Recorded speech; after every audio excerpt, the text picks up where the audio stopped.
ভরবো মাছে মদের দেশ, গড়বো স্মার্ট বাংলাদেশ এই প্রতিপাদ্যকে সামনে নিয়ে জাতীয় মৎস্য সপ্তাহ 2024 উদ্বোধনী অনুষ্ঠান, আলোচনা সভা ও পুরস্কার বিতরণী অনুষ্ঠিত হয়েছে। এ সময় প্রধান অতিথি হিসেবে উপস্থিত ছিলেন জাতীয় সংসদ সদস্য শিবলী সাদিক, দিনাজপুর ৬।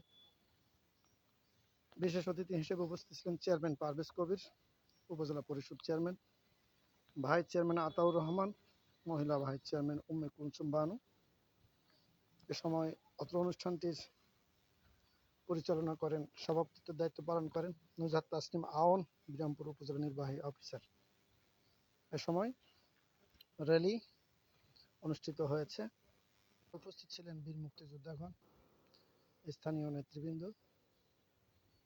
যথাযথ মর্যাদায় অনুষ্ঠানটি উদযাপিত হয়েছে। এ সময় আলোচনা সভায় বিভিন্ন এলাকা থেকে মৎস্যজীবীরা উপস্থিত ছিলেন।